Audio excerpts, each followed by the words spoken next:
స్తుతులు స్తోత్రాల వందనాలు. మా ఆయుష్కాలాన్ని పెంచి మా బ్రతుకులను దీవించి ఆశీర్వదించాలని మా ఎడల మీరు కలిగి ఉన్న ఉత్కృష్టమైనటువంటి మహోన్నత ఉద్దేశాలకే స్తోత్రాలు. అయ్యా, మా కొరకు దాచి ఉంచిన మేలు మా కంటిని కనిపించే, చెవికి వినిపించే, హృదయమునకు గోచరం కావు కంటే అవి మా జ్ఞానమునకు పొలిమేర అవతలున్నవి నాయన. నిర్ణయ కాలాలలో మా బ్రతుకుల్లో మీరు చేస్తున్నటువంటి పేరులు అనుభవిస్తున్నప్పుడు మా బ్రతుకులలో ఆనంద ఆశ్చర్యాలు కలుగుతూ ఉన్నవి తండ్రి. ఇలాంటి ప్రణాళికలు మాకు సిద్ధపరిచారా? ఎంత ప్రేమకు మేము అర్హులం కాదు కదా. అలా ప్రేమించాలని మీరు అనుకోవడం, ఆ పాత్రులమైన మా ఇళ్ళ కరుణ చూపడం ఎంతైనా అది ఆశ్చర్య కార్యానికి కారణమై ఉన్నది. అందుకే మీరు ఆశ్చర్యపరులు తప్ప అలాంటి ఆశ్చర్యం వెంబడి ఆశ్చర్యమే మా ఆయుష్కాలాన్ని పెంచుతూ మరో మనోహర అవకాశం ఉదయకాలం ఇచ్చారు. స్తోత్రాలు. ఈ శుభతరుణంలో మమ్మల్ని జ్ఞాపకం చేసుకునండి. మీరిచ్చే జీవంలో పాల్గొంపులు పొందే దాని కొరకు ముందు మీ హెచ్చరిక చేత, మీ వాక్యం అనే హెచ్చరిక చేత హెచ్చరిక నుండి వ్యక్తిగత స్వపరీక్ష మరి మేము చేసుకుంటూ యోగ్యంగా మీరు ఇచ్చే జీవంలో పాల్గొంపులు పొందే భాగ్యం ఇచ్చి నడిపించమని ఆ యోగ్య దాసుని బట్టి అయ్యా మీరు మాట్లాడటం మానేస్తే మీరేదో ఉపదేశం చేస్తారు, హెచ్చరిస్తారు. మీ జీవానికి అనుకూలంగా మేము అడుగులు వేయాలి అని మీ మీద దృష్టి నిలిపి వచ్చినటువంటి అమూల్యమైన బిడ్డలు వారు ఇబ్బంది పడకూడదు, నష్టపోకూడదు, మీరు అనుభవించాలి. అయోగ్య దాసుని దోషపరాధములు కప్పి కాచి శుద్ధి చేసి పవిత్రీకరించి కనికరించి మీ కృపచేత అవసరమైన కొన్ని మాటలు అనుకరించి నన్ను మమ్మల్ని దర్శించమని మా సహాయంకై దిగిరమ్మని యేసయ్య శ్రేష్ఠ నామమున ప్రార్థించి వేడుకుంటున్నాము తండ్రి. ఆమేన్. దేవుని స్తోత్రం. హల్లెలూయా. శ్రీలారా, వెరీ గుడ్.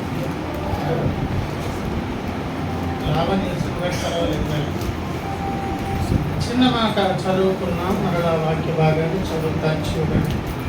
యోహాను సువార్త 3వ అధ్యాయం 35వ వచనం. తండ్రి కుమారుని ప్రేమించుచున్నాడు కనుక. ఈ లేఖనాన్ని పై పొరలలో ఒకవేళ విడగొట్టి ధ్యానం చేస్తే తండ్రి తన కుమారుని వినాలి కొంచెం శ్రద్ధగా వినాలి. తండ్రి తన కుమారుని ప్రేమించుచున్నాడు అనేది ఒక భాగం. శ్రద్ధగా వినాలి. మరి ఎవరి పిల్లలు నాకు ప్రేమించరా? దాన్ని కూడా హైలైట్ చేసి చెప్పడం ఏంటి అని అనిపిస్తుంది మనకు. అసలు ఏ తల్లిదండ్రులైనా ఎవరి పిల్లలు వాళ్ళు ఏం చేస్తారు? ప్రేమిస్తారు. మనము ప్రేమిస్తాం. తండ్రి అయిన దేవుడు యేసయ్యను ప్రేమిస్తున్నారు. మన ప్రేమకు తండ్రి అయిన దేవుని ప్రేమకు ఈక్వల్ స్టేటస్ ఉన్నదా? ఒకేలాంటి స్థాయి ఉన్నదా? ఆలోచన చేస్తే ప్రార్థనలో ఒక మాట అన్నా, దేవుడు మన కొరకు ఏమి దాచి ఉంచినా నిర్ణయ కాలాలలో ఏవైతే మన బ్రతుకుల్లోనికి సడన్గా ఎంట్రీ ఇస్తున్నాయో అప్పుడు మన బ్రతుకులకు ఆశ్చర్యం. అలాగే అందరి జీవితాలలో దేవుడు ఎన్నెన్నో ఆశ్చర్యాలు చేస్తూ ఆశ్చర్యపరుడు అనే పేరుకు సార్థక నామధేయుడుగా మన రక్షకుడు ప్రాణమిల్లుతూనే ఉన్నారు ఆయన.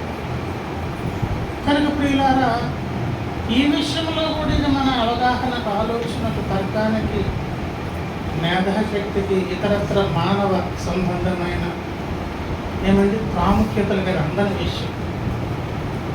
తన కుమారుని ప్రేమిస్తున్నారు అంటే తండ్రి కనుక ప్రేమించడం కాదండి.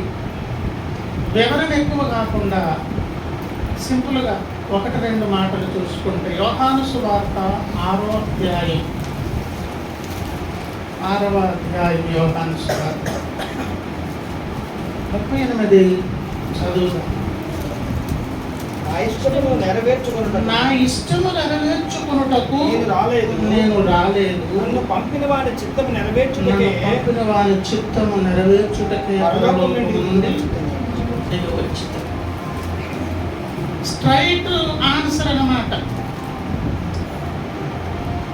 నేను రాలేదు అంటే, రాను అంటే వెళ్ళు అని ఫోర్స్ చేసేవారు ఎవరు లేదు. వచ్చాను అంటే ఇష్టపూర్వకంగా వచ్చాను, కానీ వెళ్ళినాయన అని నా తండ్రి నన్ను ఏం చేశారు, రిక్వెస్ట్ చేశారు. బలవంతం చేయడం కాదు, ఏం చేశారు, రిక్వెస్ట్ చేశారు. విశ్వ చరిత్ర ప్రకారంగా త్రిత్వదేవుడు కాలాల్లోని ప్రయాణం చేసి జరగబోతున్నటువంటి సంభవాలన్నీ పర్యవేక్షించి ఆ ముఖ కవలికలు ఎలా ఉంటాయో రేపు మనకు అక్కడికి వెళ్ళా కనిపిస్తాయి. తనలో తాను నవ్వుకుంటూ పరిష్కారపు వేదికలు ఏర్పాటు చేస్తూ ఇంకితరత్ర ఆయా సందర్భాలలో మన ముఖ కవలికలలో ఫీల్స్ ఆ యొక్క ఏమండి ప్రస్ఫుటంగా పైకి కనిపించే విషయాలు కనిపిస్తాయి. అలాగూ ఆ మననము చేసేటటువంటి ధ్యానం చేసేటటువంటి సందర్భాలలోనే ఈ తర్కమంతా నడిచింది. ఏంటది, వెళ్ళేదానికి ఆయన ఇష్టపడాడు, పంపించేదాని కొరకు తండ్రి రిక్వెస్ట్ చేయడం, అక్కడ న్యాయమైన ఒక కారణం, దాని ద్వారా ఒక మంచి ఫలితం ఏమండి దేవుడు చేస్తున్న సృష్టికి రావడం. అంతేకాదు ఒక సరి అయినటువంటి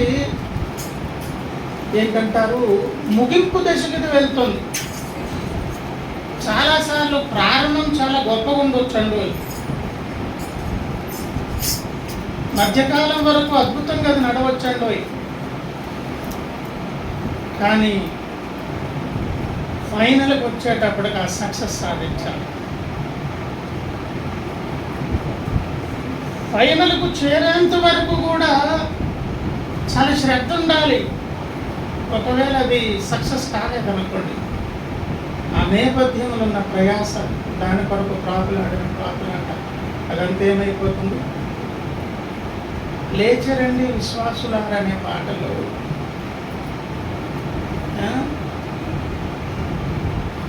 ఎక్కడికి రమ్మంటారు, లేచి రండి విశ్వాసులారా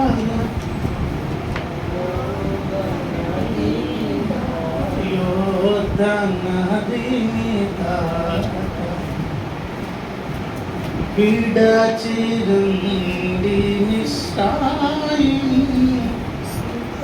సుఖవిలాస. ఏమండి, లేచిరండి విశ్వాసులారా యోధ నదిని దాటను, విడచిపెట్టుడి మిశ్రాయి సుఖ విలాసమాయ. సందేహించాక లేసమైన యేసుని పదానములు, సందేహించాక లేసమైన యేసుని పదానములు, ముందంజ వేసి నీరాస వీడి, ముందంజ వేసి నీరాశ వీడి, ప్రభుపై నమ్మకముంచుడి, ప్రభుపై నమ్మకముంచుడి, ప్రభుపై నమ్మికయుంచుడి. లేచిరండి విశ్వాసులారా యోధ నదిని దాటను. ఎక్కడికి రమ్మంటున్నారు, వాగ్దానం దాటేదానికి. సందేశమే చెప్పుకుంటున్నాం, ముగింపు ఆశీర్వాదకరంగా ఉండాలి. ముగింపు ఆశీర్వాదకరం కాకపోతే ప్రారంభంలో నువ్వెంత ప్రయాసపడ్డావో, మధ్యలో నువ్వెంత రాకుడాడావో. హెబ్రీ పత్రికలో పౌలన్న మాట్లాడతారు, ఏమండి అంటే ఆ గ్రంథాన్ని ఆయన రాయలేదన్న ప్రయత్నం కూడా ఉన్నదండి. గ్రంథకర్త మాట్లాడితే ఏమంటారంటే ఈ శ్రమలు ఈ కష్టాలు ఊరకనే పడ్డారండి, ఇలా భ్రష్టు పెట్టిపోయారంటే మీరు అని ఒక దశలో మాట్లాడతారు. ఇప్పుడు అవన్నీ తీస్తే లేట్ అవుతుంది, అందుకు తీయట్లేదు. సరే వెతుకుతున్నారు కాబట్టి రండి చూపిస్తాను. హెబ్రీయులకు రాసినటువంటి పత్రిక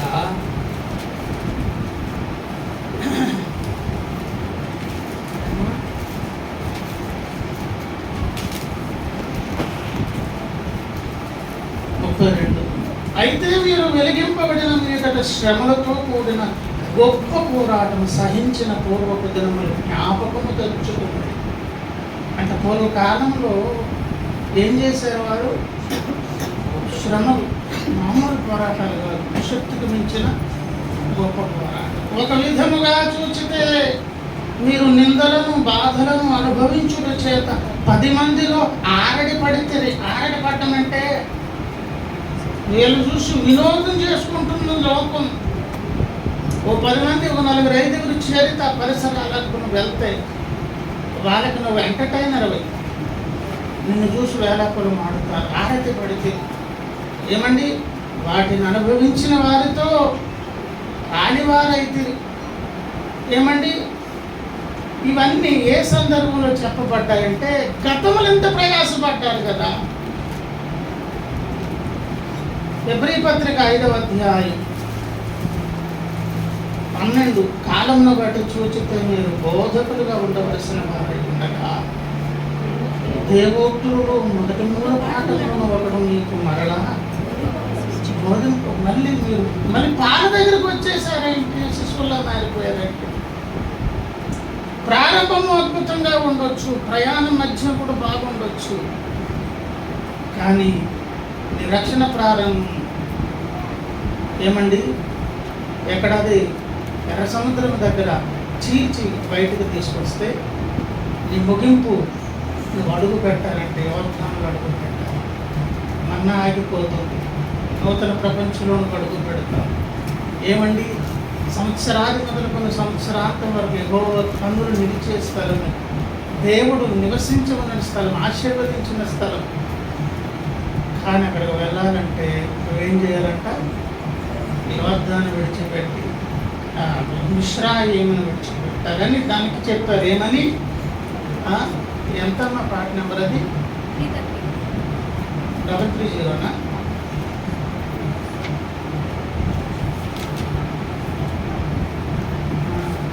ఏంటంట? సుఖ విలాసములనే మాయలను విడిచిపెట్టకపోతే ఈ వాగ్దానంలో అడుగుపెట్టే అవకాశం లేదు. సుఖ విలాసములు అనుభవించే స్థలం పేరేమో లోకం. లోకం ఎటు లాగుతుంది, యోర్దాను అటు రమ్మంటుంది. యోర్దానులు అడుగు పెడితేనే నువ్వు వాగ్దాన భూములు అడుగు పెట్టిన. మొదటి చరణం వాడేది సందేహించొద్దు, లేశమైనంటే ఎంత చాలా చిన్న ఇసుమంతా కూడా ఇసుకురేనువంత యేసయ్య వాగ్దానములను స్వతంత్రించుకో. ముందంజలి, నిరాశ వదిలే, దేవుని మీద ప్రభువు మీద నమ్మకం పెట్టుకో. ఆ స్వతంత్రించుకోవలసిన వాగ్దానాలలో అసలు వాగ్దానం, ప్రాముఖ్యమైన వాగ్దానం ఏంటి? యోర్దానులు అడుగు పెట్టాలి, ఆటక పరిచయం. కనుక ముగింపు అనేది ఏం కావాలండి? ఆశీర్వాదకరం కావాలి, ఆశీర్వాదకరం కావాలి. ప్రియులారా, మనం చదువుకున్నటువంటి లేఖనములో యేసయ్యను ఆయన ప్రేమించారంటే ఊరకనే కాదు, దేన్ని బట్టి ప్రేమించారంట? 6:38 ఏం చదువుకున్నాం? ఏమా? నా ఇష్టం తండ్రి అయిన దేవుడు, కుమారుడైన దేవుడు, పరిశుద్ధాత్మ దేవుడు అందరూ ఏకీభవించి విశ్వక్షేమాన్ని దృష్టిలో పెట్టుకుని ఒక ముగింపు దగ్గరికి వెళ్ళేటప్పటికి అది ఎలా మారిపోతుంది? చాలా ఆశీర్వాదకరంగా క్వశ్చన్ చేయడానికి అవకాశం లేనటువంటి అద్భుత కార్యం పరిసమాప్తి కాబోతున్నది.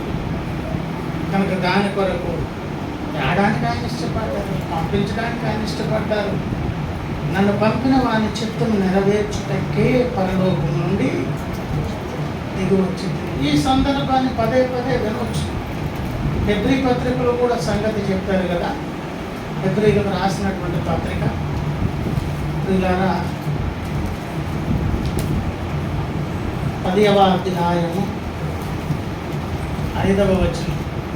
కాబట్టి ఆయన ఈ లోకమందు ప్రవేశించినప్పుడు చెప్తారు నాయన ఎలాగ చెప్పుచున్నాడు, బలియు అర్పణయు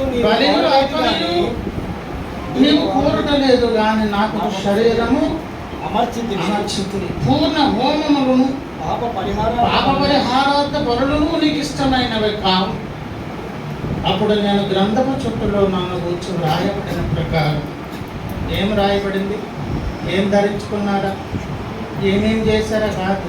అసలు ఫస్ట్ అండ్ ఫార్మోస్ట్ ఏంటంటే దేవాన్ని చిత్తము నెరవేర్చుటకు నేను తండ్రి అయిన దేవునికి కుమారుడైన దేవుడు ఎందుకు ఇష్టడు? కన్నందుక ఏమండి జనైతిక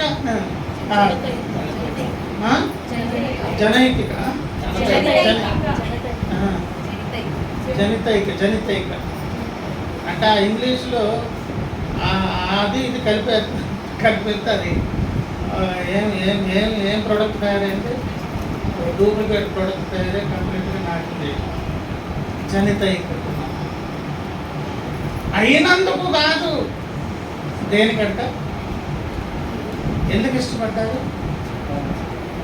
తండ్రి చిత్తము నెరవేర్చడమే ఆహారము పానీయమని ఫిక్స్ అయ్యాడు.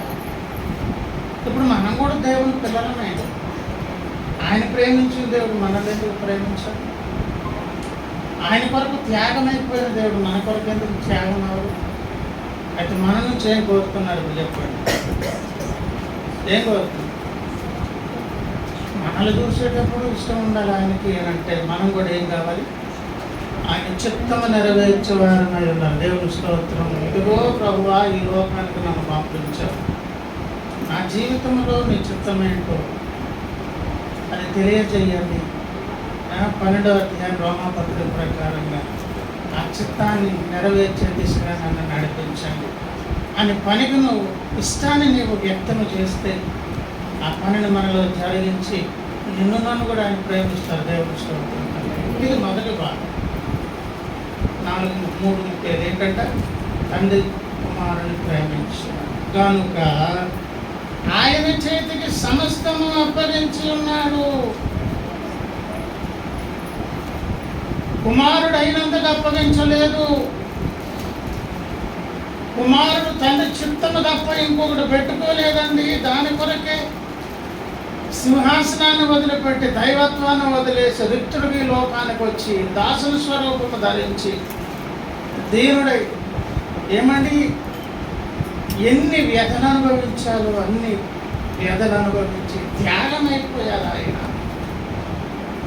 ఆ కారణమును బట్టి ఆయనకి ఏం చేసిన సమస్తము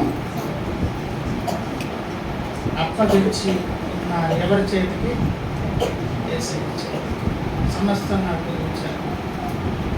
అయితే అప్పగించిన సమస్తములో ప్రముఖమైనది, ప్రాముఖ్యమైనది, ముఖ్యమైనది ఏంటో తెలుసా? ఆ వివరణ మనకు 36లో ఇచ్చారు. కుమారుని యందు విశ్వాసం ఉంచువాడే నిత్య జీవము గలవాడు. కుమారునికి విధేయుడు కానివాడు జీవము చూడడు, కానీ దేవుని ఉగ్రత వాని మీద నిలుచు. ఇచ్చిన సమస్తములు అతి ప్రాముఖ్యమైనది ఏంటంట? నిత్య జీవము. 3:16 యోహాను సువార్త. ఆయన కుమారుని ఎందుకు అనుకరించాను? నిత్య జీవము పొందునట్లు. నిత్య జీవం అనేది ఇచ్చేదాని కొరకు. ఆ సమస్తములు అతి ప్రాముఖ్యమైనది ఏంటి? మనకు నిత్య జీవాన్ని ఇచ్చేదాన్ని. కానీ అదే ప్రదేశంలో 2 విషయాలు. ఆయన ఉగ్రతక జీవానిక పాత్రుడు. ఉగ్రతక జీవానిక పాత్రుడు అనే దాని దగ్గరే మన భక్తంతా పరీక్షించుకుని ముందుకు వెళ్ళాలి. ఏమండి, తన కుమారుని ప్రేమించారు కనుక, ప్రేమించడానికి న్యాయమైన కారణాలు ఉన్నాయి కనుక, ఆ కారణాన్ని బట్టి ప్రేమించిన తండ్రి అయిన దేవుడు కుమారునికి సమస్తాన్ని అప్పగించారు. ఆ సమస్తము ద్వారా దేవుడు చేసే పేరేంటి? మనకు నిత్య జీవం. అదే దేవుని ముందు ఉగ్రతాపాత్రులుగా కొంతమంది కనిపిస్తున్నారు. అదే దేవుని ముందు ఎవరు ఉగ్రతాపాత్రులు అవుతారు, ఎవరు అనిత్య జీవనను స్వతంత్రించుకుంటారు అని ఒకవేళ ఆలోచన చేస్తే ఎన్నెన్నో విషయాలు మనము చెప్పుకోవచ్చు. గత వారం చెప్పుకుంటూ ఒక టాపిక్ మాట్లాడుకున్నాం. అందులో కీలకమైన ముఖ్యమైన మాట ఏంటి? ఎట్టి వారిని గూర్చి అయిన నిరాశ చేసి, ఎట్టి వారిని గూర్చి అయినా మన ముందు వాళ్ళు ఎట్లాంటి వారా? మీకు ఇష్టమైన వారా? శత్రువుల, చిన్నోళ్ళ, పెద్దోళ్ళ కాదు, వారి అవసరతలో ఉన్నారు.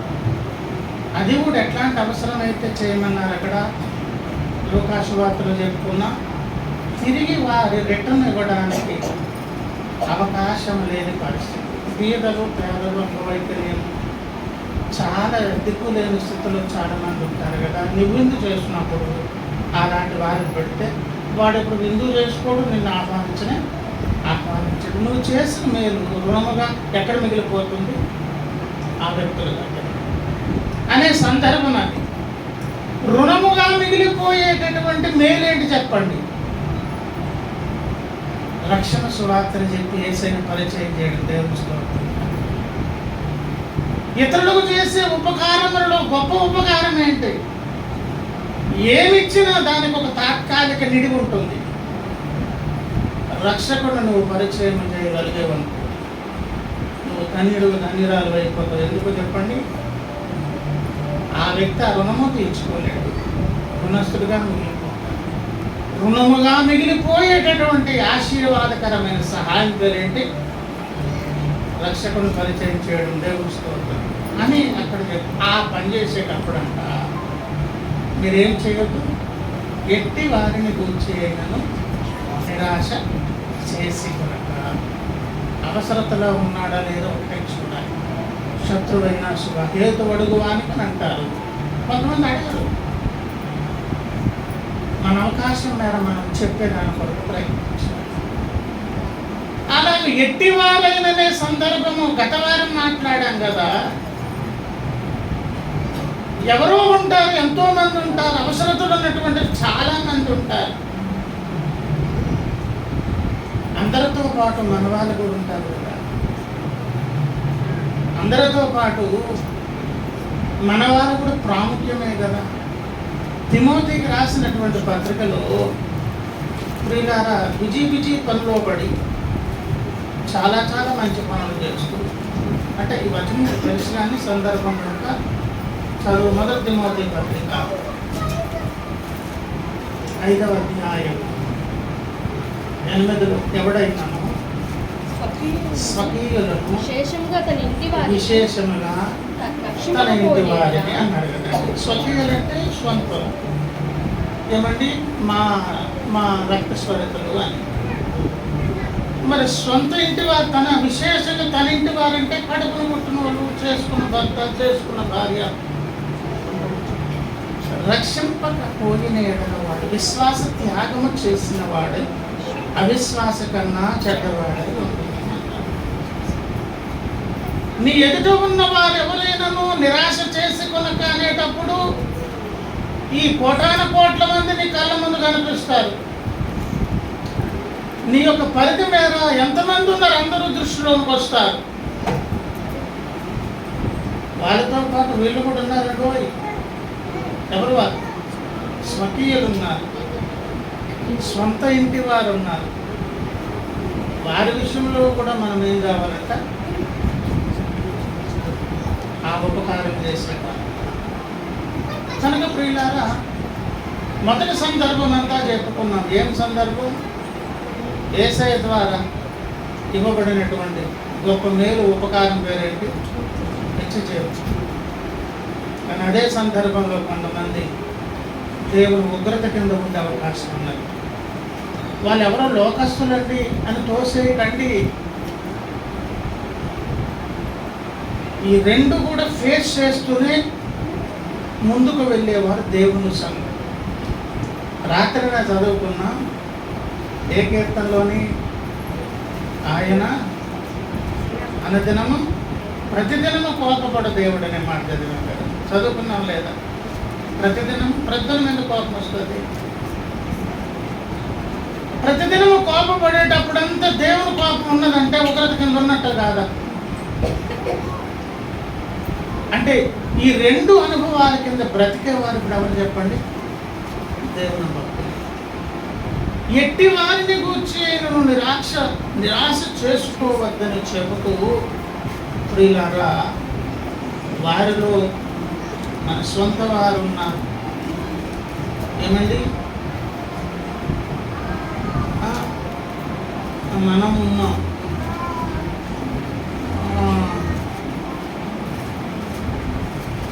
కొన్ని విషయాలు చూద్దాం, లేకపోతే మీకా గ్రంథంలో ఒకసారి మీకా గ్రంథము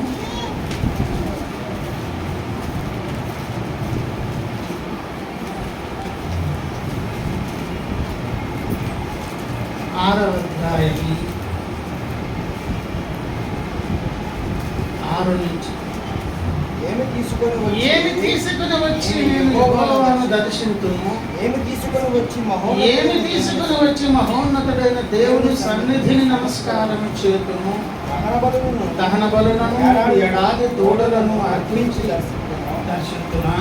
వేల కొలది పొట్టేళ్లను వేలాది నదులంత విస్తారమైన తైలమును ఆయనకు సంతోషము కలుగజేయునా. నా అతిక్రమములకై నా జ్యేష్ఠ పుత్రుడు నేను ఇస్తున్నా. నా పాప పరిహారముకై నా గర్భఫలమును నేను ఇస్తున్నా అని దాదాపుగా మ్యాక్సిమం దేవుని ప్లీజ్ చేసేదాని కొరకు, దేవునితో సమాధాన పడేదాని కొరకు, సరేలే కొడుక కూతురా నేను నిన్ను క్షమిస్తున్నాను అని జవాబు పొందేదాని కొరకు ప్రియులారా మ్యాక్సిమం ఎఫెక్ట్ ఇక్కడ కనిపిస్తుంది. ఇలాగే చేయమన్నారు అనుకుందాం. మన పరిహారం కొరకు, అతిక్రమముల కొరకు ఎవరినిచ్చేయాలంట? కడుపును పుట్టిన జ్యేష్ఠ కుమారుడు. చేయగలమా? వేలాది పశువులను ఎక్కడ తెస్తాం? వేలాది నదులంత తైలమా? అక్షరాల్లోనే చదివేస్తున్నాం కదా. అది ఒక మనిషికి శక్తికి మించింది కాదే చెప్పండి కదా. అంటే మనకున్న సమస్య నుంచి పరిష్కారం పొంది దేవునితో సమాధానపడి ఈ నిత్య జీవంలో కొనసాగేదాని కొరకు దేవుని సంతోషపెట్టి ప్రీచ్ చేయాలంటే ఇంత చేస్తే సరిపోతుందా అంటే ఒకరు చేయమని అన్నారనుకోండి, మన పరిస్థితి ఏమవుతుంది? చేయగలమా చెప్పండి? అంటే మ్యాక్సిమం ఎంత చెప్పాలో చెప్పి తర్వాత దేవుడు అంటున్నారు, మనుషుడా ఏది ఉత్తమమో అది నీకు తెలియజేయబడి ఉన్నది. నిత్య జీవమునకు వారసత్వపు హక్కుదారులుగా మన యాత్ర ప్రారంభమైన మొదటి దినము నాడే మనకు దేవుడు తెలియజేశాడు ఏది ఉత్తమమో. అది ఆల్రెడీ మనకు తెలుసు. రెండవ విషయం, న్యాయముగా నడుచుకున్నట్టు, కనికరమును ప్రేమించుటయు, దీన మనస్సు కలిగి నీ దేవుని ఎదుట ప్రవర్తించుటయు ఇంతే గల యెహోవా నిన్ను అడుగుచున్నాడు. గత వారపు సందేశంలో కీ పాయింట్ ఏంటన్నాను? ఏం రౌండ్ చేసుకోమన్నాను? ఎట్టి వారిని కూర్చేనను నిరాశ చేసుకొనక. ఈ దినపు కీ పాయింట్ ఏంటో తెలుసా? ఇంతే కదా యెహోవా నిన్ను అడుగుచున్నాడు. ఈ దినపు కీ పాయింట్ ఏంటి? ఇంతే కదా యెహోవా నిన్ను. ఇంతే కదా అంటే అర్థం ఏంటి చెప్పండి? ఏమంటే రూపాయో, ₹1, ₹2, ₹5 ఈ దినాల్లోని ₹1 అనేది దానం చేయడం పెద్ద విషయం కాదు కదా. అది తీసుకునేవాడు కూడా అది చాలా మొహం అది రకంగా పెట్టి తీసుకుంటాడు. మినిమం ₹10 అయిపోయింది కదా. అది వేస్తేనే అది కూడా మినిమం అది. దానికంటే తక్కువ వేస్తే ఇచ్చాడులే అనుకుంటారు, చిల్లర ఇంకో దగ్గర పడేస్తారు. ఇంతే కదా ఎక్కువ ఇంతే కదా, ఇంతే కదా అనే సంగతి మొదటి నుంచి మనకు తెలియజేశారంట. అంతకుముందు డిస్కషన్ ఏంటి? వేల కొలది గుర్ర మేకల పొట్టేరు పశువులు వేలాది నదులంతా ఇస్తారా? కడుపున కొట్టిన జాస్తి వెనకిచ్చి అని దేవుడు అన్నాడు అన్న పరిస్థితి ఏంటి? పరిస్థితి ఏంటి? అది మనకు శక్తికి మించిందండి. సులువైనటువంటి మార్గాన్ని తెలియజేసి ఈ ఏర్పాటు చేసి, నీ తైలము వద్దు, నీ దహన బరులు వద్దు, ఇతరత ఏం అవసరం లేదు. ఇంతే కదా దేవుడు అంటున్నారంటే అది చాలా చిన్నదండి కదా, మాత్రమే కాదు చేయగలిగిందే కదా. అది చేయగలిగింది అయితే కదా దేవుడు మనకి చేయమని ఆజ్ఞాపిస్తారు. అంటే మరి అటు వెళ్ళకండి, మళ్ళీ ధర్మశాస్త్రం అనేది చేయలేంది కదా, అటు వెళ్ళొద్దు అసలు. అది మనలో ఎలాగ చేయించాలో యేసుని పంపించిన తర్వాత చేసేసారు. చేయలేని ధర్మశాస్త్రం ఇచ్చి చేయకుండా వదిలేదు, దాన్ని కంప్లీట్ చేశారు. ఎట్లా చేశారు? రోమాపత్రిక 10వ అధ్యాయము. అంటే ఇలాంటి డిస్కషన్లు మళ్ళీ సైడ్ ట్రాక్లు అవుతాయి. మళ్ళీ ఏమండి,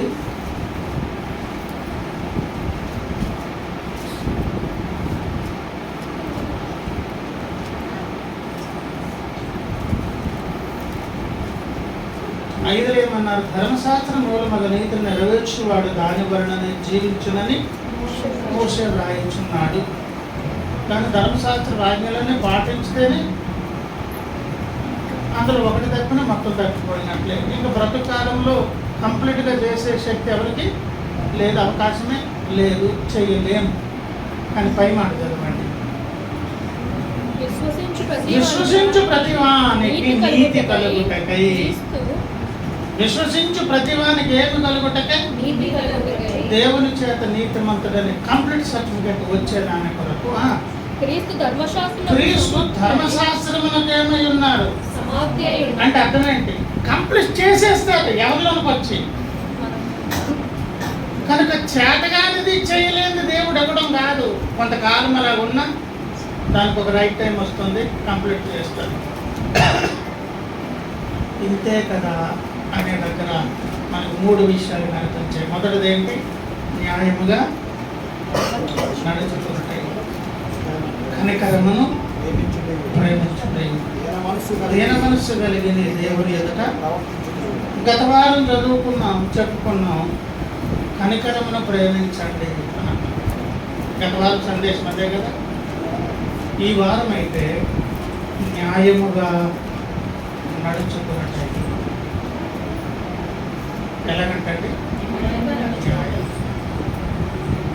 ఇంతే కదా, న్యాయముగా నడుచుకున్నట్టే కదా నువ్వు బరులు అర్పించేదానికంటే, వేలాది నదుల తైలం అర్పించేదానికంటే, నీ జ్యేష్ఠ కుమారుని అర్పించేదానికంటే విలువైనది అని చెప్తూ అదే చెప్పాడు. ఇది చేసేవాడు ఇప్పుడు ఎక్కడుంటాడు చెప్పండి? యేసయ్య ఇక్కడ ఎలా కనిపిస్తున్నారు? సమస్తం ఆయన చేతులకు ఇవ్వబడింది. ఆ సమస్తం ఇచ్చే దేవుని కింద బ్రతికేవారు 2 పోర్షన్స్లో ఉన్నారు. ఒకటి నిత్య జీవన్ అనే అనుభవంలోనూ సాగుతున్నారు, అప్పుడప్పుడు ఉగ్రత కింద ఉంటున్నారు. అందుకే దేవుడు ప్రతిదినము కోపపడుతున్నారు, మళ్ళీ గొప్ప వాత్సల్యతతో వెనక తీసుకుంటున్నారు. ఈ 2 మన జీవితాల్లో జరుగుతూ ఉన్నవి. అలాగే నిత్య జీవమునకు మనం సాధించుకోవాలంటే ఏం చేయాలంటే, ఒకటి చదువుకున్నాం, ఏంటంటే న్యాయముగా. ఎక్కడ? గత వారం అయితే ఎట్టి వారిని గురించి నిరాశ చేసింది. ఈ వారం ఏం చెప్పుకున్నాం? నీ స్వకీయులు ప్లస్ అక్కడి నుంచి వెళ్తాం కానీ ఏమండి ఎఫెసీ పత్రిక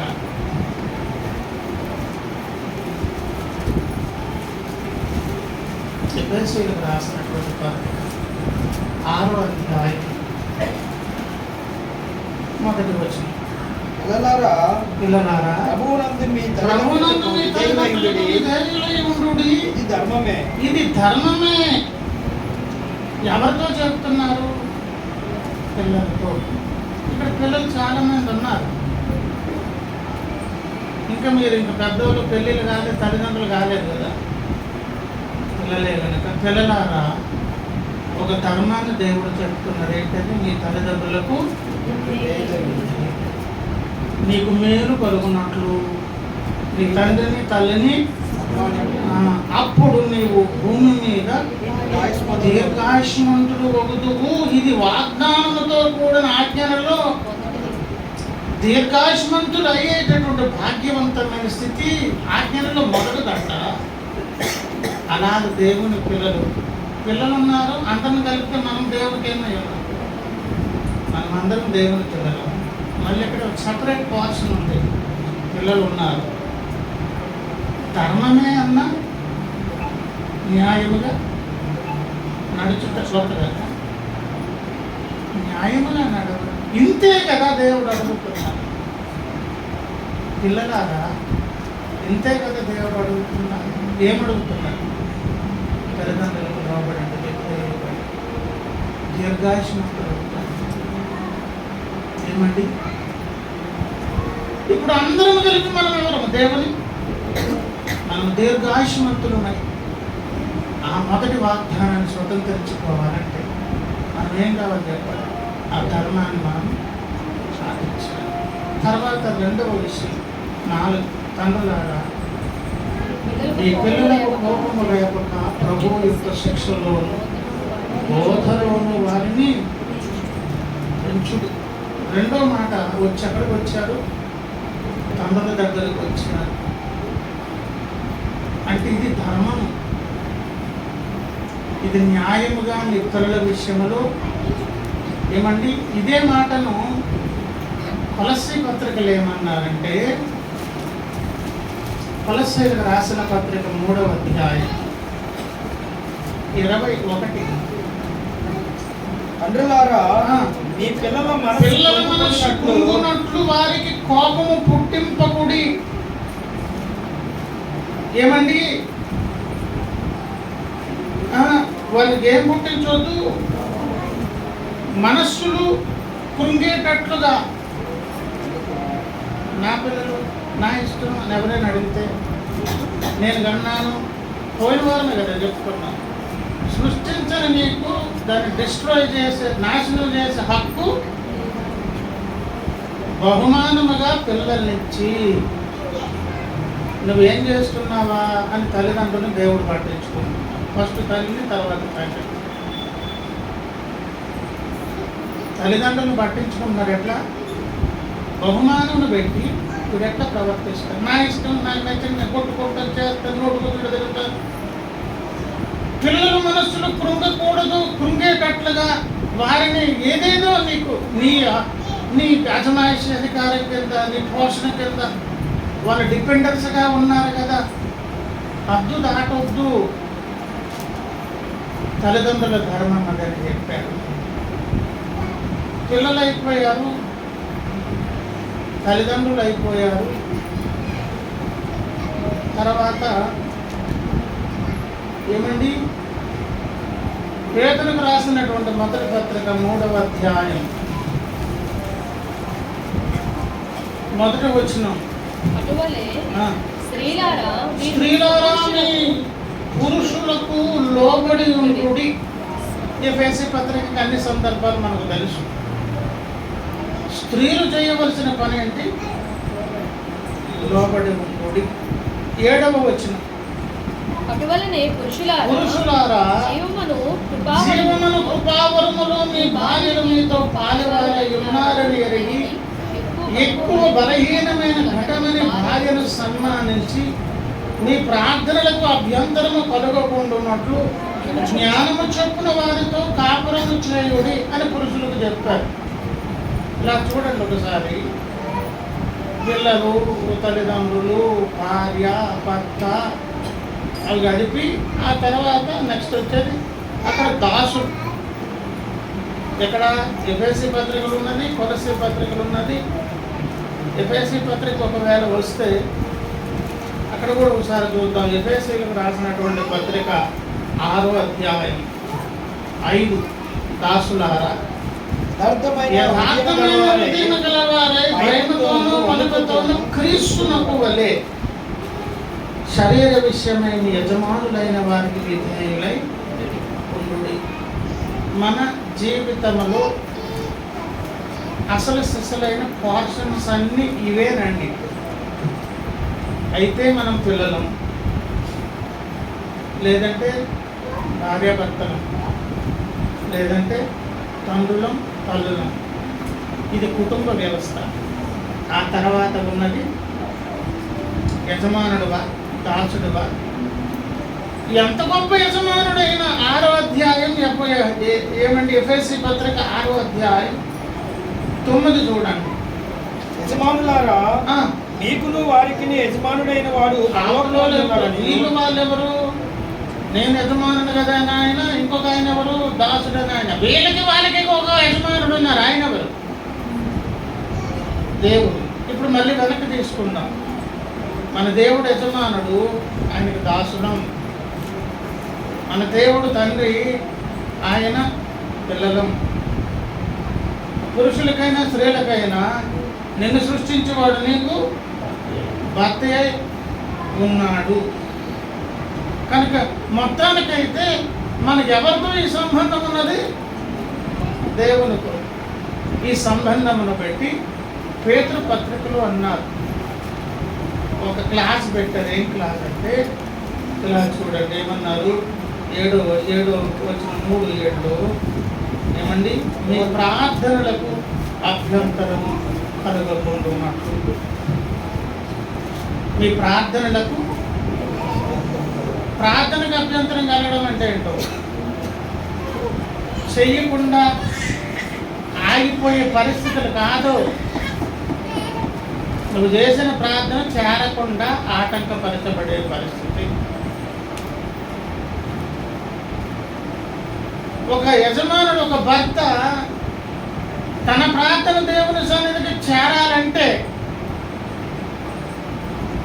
ఆ ప్రార్థన నిరాటంకంగా దేవుని సన్నిధికి ఇప్పుడు ఒప్పుకోలకు వచ్చి మనం ఏం చేయబోతున్నాం చెప్పండి?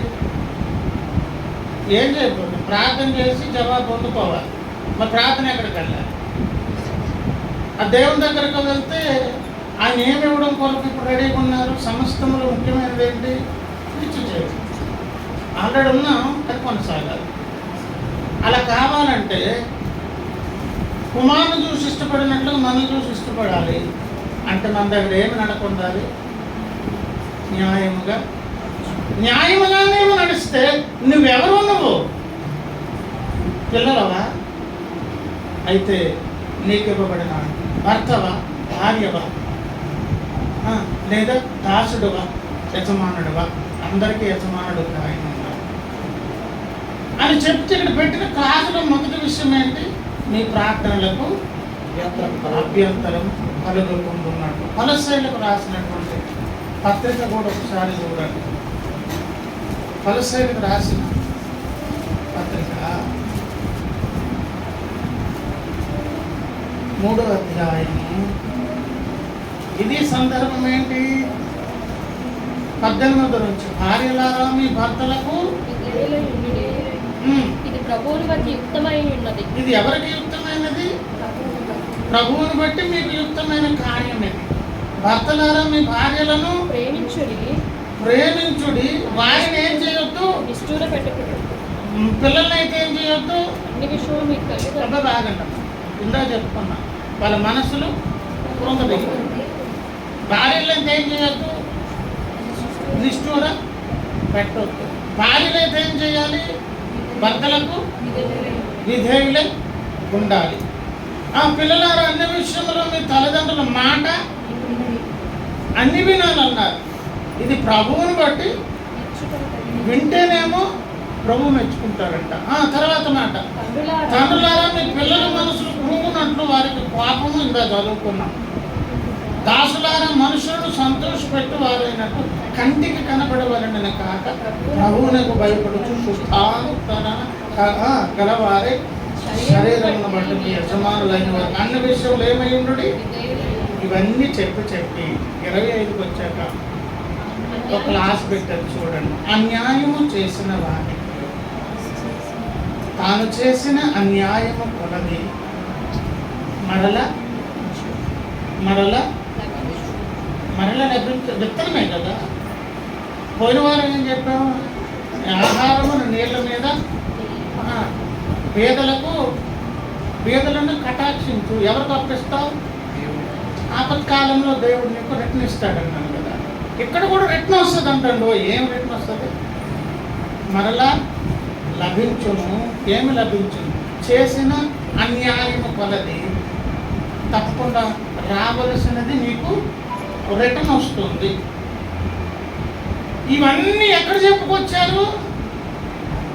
కుటుంబ వ్యవస్థ ప్లస్ నీ ఉద్యోగ వ్యాపారాల దగ్గర 2 విషయాలు. మొదటిది, ప్రార్థనలకు అభ్యంతరం కలగకూడదు. మరలా లభించేది శాపం కాకూడదు, దేవుడు కోపం కాకూడదు. ఏం కావాలి చెప్పండి? ఏం కావాలి? నిత్య జీవం అనేది పొందుకునేదానికి అనుకూలమైన వాతావరణం, దేవునికి ఇష్టకరమైన స్థితి. అయితే దాన్ని ఎప్పుడు చేయాలి, ఎలా చేయాలి అనేది కూడా చెప్పుకొచ్చారు. మొదటి పేతురు పత్రిక 3వ అధ్యాయం. భార్య భర్తల విషయం అయితే ఏమున్నదంట? ఒక కృపావరం ఉన్నది. ఏం కృపావరము అంటే అర్థం ఏంటంటే నిత్య జీవానికి వేదికది అని చెబుతూ ఎక్కువ బలహీన ఘటనని భార్యను సన్మానించి మీ ప్రార్థనలకు అభ్యంతరము ఇక్కడే ఉన్నదండి. అవును, మా అమ్మ నాన్న మాట వింటాం. మేము ఎప్పుడు వింటాం? మాకు అనుకూలంగా వారుంటే మాట వింటాం అంటే పక్కపోయినట్టే. దేవుడు మెచ్చుకునే విధంగా ఉండాలంటే పిల్లలు ఏం చేయాలి? నీకు అనుకూలమైనది అక్కడ ఉన్నా లేకపోయినా వాళ్ళు చెప్పింది చేయాలి, మాట వినాలి. అప్పుడు మెచ్చుకుంటు. ఇప్పుడు అన్ని బాగున్నప్పుడు అందరూ స్తుతిస్తారు, అన్నీ చేస్తారు. ఇక్కడ ఉన్న విషయం ఏం చెప్పండి? ప్రతికూలంగా భార్య ఉంటుంది, భర్త ప్రేమించాలి. అనుకూలంగా భర్త ఉండడు, అయినా లోబడాలి. నీకు అనుకూలంగా తల్లిదండ్రులు నీకు ఏర్పాటు చేయరు, అయినా లోబడాలి. అనుకూలమైన పరిస్థితులు యజమానుల దగ్గర దాసులకు ఉండదు, అయినను క్రీస్తుకు లోబడినట్లుగా లోబడాలి. అనుకూలంగా నీ దాసులు నీ మాట వినరు, అయినప్పటికీ కూడా పైన నాకు యజమానుడు ఉన్నాడు, నేను దాసుని అనే స్పృహతో యజమానులు వారి పని చేయాలి. ఇది న్యాయముగా నడచుట. ఎట్టి వారిని కూర్చి నిరాశ చేసుకొని అనే దాంట్లో first and foremost main place, first place ఎవరికి ఇవ్వాలి? నీ కుటుంబము, 2 స్వకీయులు, ఆ తర్వాత విశాల ప్రపంచమే మొత్తం నీది. ఈ అంతటిలో దేవుడు అన్న మాట ఏంటో తెలుసా? నీకు న్యాయముగా నడిచేస్తున్నదా? కనికరాన్ని ప్రేమిస్తున్నావా? ఎందుకంటే కనికరించకపోతే నీవు ఆయన ఇక్కడ ఏం చెప్పుకొచ్చారు? విత్తిన దానికి మరలా పొందే ఫలం ఏంటి? న్యాయముగా ఉంటే న్యాయమైన ఫలం వస్తుంది, అన్యాయంగా ఉంటే అన్యాయం ఫలం వస్తుంది. ఏమి విత్తితే దానికి ఫలం వస్తుంది అని చెప్పి తర్వాత ఆయనకి ఏముండదు? పక్షపాతం ఉండదు అని కాదు అనే ప్రార్థన చేస్తామంట. మొదటి పేతురు పత్రిక 1వ అధ్యాయము 17వ వచనం. పక్షపాతం లేకుండా క్రియలను బట్టి ప్రతి వాణిని తీర్పు తీర్చువాడు తండ్రి అని మీరు ఆయనకు ప్రార్థన చేస్తున్నాడు కనుక మన ప్రార్థనలు ఇది మనం చేయకపోయినా పరిశుద్ధాత్మ దేవుడు వెనకాల నుంచి జ్ఞాపకం చేసుకుంటాడు. మన నోటితో చెయ్యం, పెదాలతో. కానీ మనం చేసే ప్రార్థన చేస్తుంటే పక్క నుంచి ఒక స్వరం వినిపిస్తూనే ఉంటుంది. మనకి లోపల ఉన్న చెవులకి ఏం వినిపిస్తుంది? ఇదే ఆ, మనకు కూడా అదే జడ్జిమెంట్ వస్తుంది కదా అని చేయుచున్నాడు కనుక ఏంటంట పరదేశులై ఉన్నంత కాలము భయముతో. ఆ భయములో ఏముండాలి తెలుసా? ఇంతే కదా ఆయన నిన్ను యెహోవా ఏమడు ఇంతే ఏంటంట ఇంతే.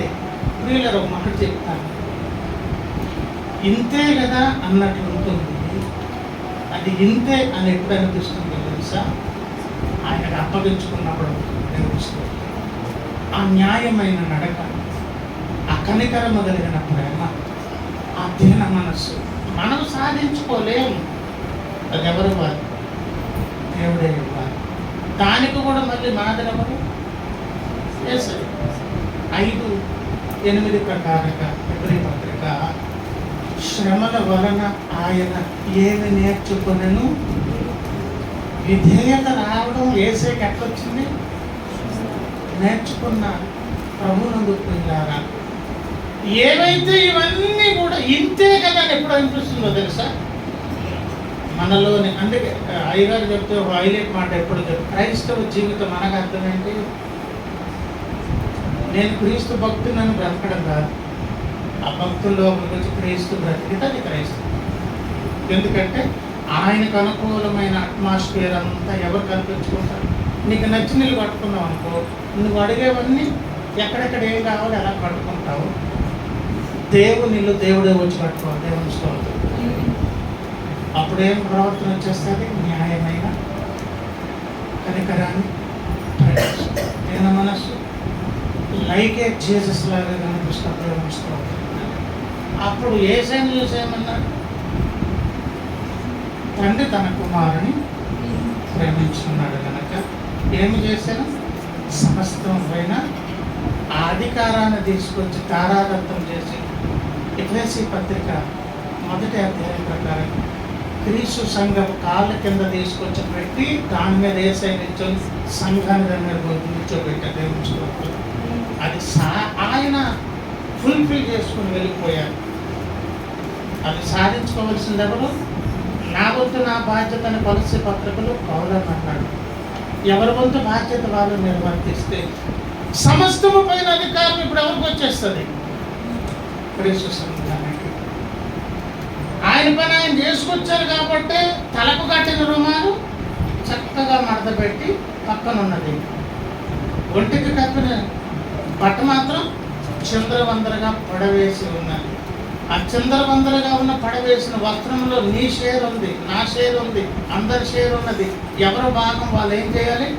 చక్కగా నా పని అయింది, కంప్లీట్ చేశారు, మడత పెట్టేస్తే అప్పుడు తలకు కట్టిన రుమాలు మడత పెట్టినట్టు యేసయ్య శరీరానికి కప్పినటువంటి వస్త్రం కూడా ఏమవుతుంది? శుభ్రంగా మడత పెట్టబట్టి ఉంటుంది. అదంతా మనలో జరగాలి అని అంటే తండ్రి తన కుమారుని అందు ఏం చూపిస్తున్నారు? ఇష్టపడుతున్నారు. ఎందుకు చెప్పండి? ఆయన చిత్తం, దేవుని చిత్త ప్రకారమైన బ్రతుకు మనలోనికి రావాలి అంటే మన లోపలికి యేసయ్య రాకపోతే అధీనత్వం రాదు, న్యాయమైన నడక రాదు. అలాగే ప్రియులారా, ఆ కనికరంలో ప్రేమించే దేవుని వంటి ఆ ప్రేమ స్వభావం రాదు. మరి ఇప్పుడు మనం పరీక్షించుకోవాల్సింది ఏం చెప్పండి? ఏం పరీక్షించుకోవాలి? ఇంతే కదా అని అన్నారు కానీ ఆ ఇంతే కదా మీద ఉన్నదా లేదా? లేకపోయినంత మాత్రాన ఈ భయపడేం బయటకు వెళ్ళిపోవాల్సిన పని లేదు. ఇకనైనాను ఆ న్యాయమైన నడకను, ప్రవర్తనను దేవుని ముందు మెప్పుకోలకు అనుకూలమైన పరిస్థితులు ఎవరివ్వగలరు? తప్పనిస్తారు. కాకపోతే దానికి ముందు మన ద్వారా ఏదైనా న్యాయం జరగకపోతే యథార్థంగా దేవునికి చెప్పుకోవాలి. ఎందుకంటే అది పక్షపాతం లేదు. మనుషుడా ఏమి ఎత్తుతావు అదే పట్ట కోస్తావు. కానీ పశ్చాత్తాపడితే దేవునితో సమాధాన పడితే మళ్ళీ దేవుడు ఏం చేస్తారు? అనుకూలమైన వాతావరణాన్ని కలిగించి ఆయనకి ఇష్టకరమైన మందిరాలుగా నిర్మాణం చేస్తారు. రండి పరీక్షించుకుందాం, దేవుని పాదాలు పట్టుకుందాం. దేవాను